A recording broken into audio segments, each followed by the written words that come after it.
All right. How you guys doing? Hope you guys are doing well today. Man, it is such a hot day today. It is probably in the 90s. So we just got done doing a an appointment. So we had a refinance to complete today at the beach. Man, I tell you what, that was my first time doing a refinancing at the beach. The good thing is I didn't have to get in the sand, so that was always good. So it was simple. Beside it being hot and the breeze every now and then, I had to use pretty much anything to hold down my paperwork. I even use a rock. Even use a rock to make sure no paperwork was getting away from me at this time. So we finished up, but on my way to the next appointment, I just pulled over, and I just wanted to just do a quick check-in because even people that even those of us who's been doing this business for a while, you know we have to constantly be checking the documents. It's not a matter of you not being confident in what you are doing, but it doesn't help to double check the documents. For example, so we went through the documents, everything was signed, everything was notarized, and then as always, I always want to double check. So I double checked the documents, flipping through the pages to make sure everything was signed correctly. And there was like one page that was not signed correctly. So pretty much there was the first line had the name on it, and there was a second line. So idealistically, they should have signed the first line, but mistake happened. So they signed the second line, and this is where having copies of your document will help, because if I did not have a set of copies, and with the signer signing on the second line instead of the first line, that will most likely cause an issue. So always bring a set of document to your closing. Always bring copies. Not that you want mistake, but just in case that there is a mistake that takes place, that you have fresh set of copies where you can simply replace that page with. So I was able to catch it, was able to sign. She signed and dated, and everything was fine.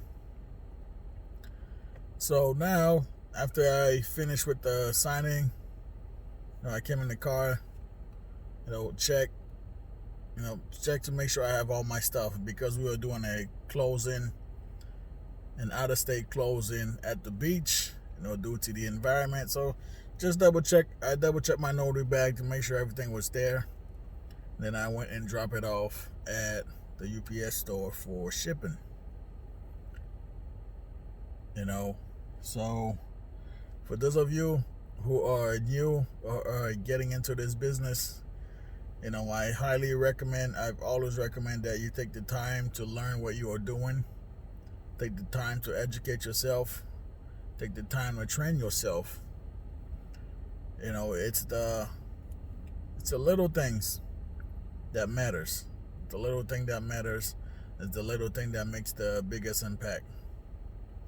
And for anybody that's out there, for those of you who watch that video I did on Instagram, as far as one of my last signing that I did, that when I took out my notary journal, the client was even surprised that I had a journal. So I had to explain to them that, the state of Massachusetts requires me to keep a journal of everything that I notarize.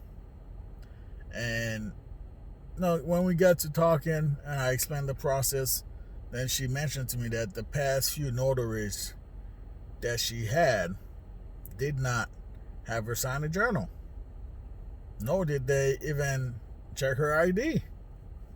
And that kind of, that baffles me. I was like, wow, I can't believe people are really out there not doing the simplest stuff.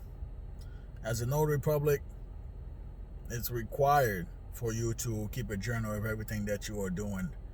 Anything that you're notarizing, you have to keep a journal because that's your record. When she mentioned that the past few notaries she had didn't even go to the extent of checking her ID, I I was just shaking my head like, I can't believe this. This is ridiculous. The simplest stuff that you have to do as a notary public is to keep a journal, and to know that there are people out there that's not doing that. Shame on them. Shame on them. For those of you who are doing this business, make sure you are doing the simplest stuff. Make sure you are staying on top of your state rules and regulation. Make sure you are doing your journals, because it's not difficult. It's really not difficult. And when I was told that from her past experience that I was the first one out of 3 notaries, I was the first one who actually had her sign the journal. Now that's ridiculous. That's absolutely ridiculous. And I hope those individuals, I hope they realize what they did was wrong. And I really hope that they are not out there notarizing documents and not keeping a record. For those of you who are watching this, keep a record, keep your journal. Just make sure that everything that you are doing it to the best of your abilities, and make sure you are following your state guidelines. It is not difficult. People tend to make things difficult, but it is not difficult. Educate yourself, train yourself on what you are doing, and follow your state guideline.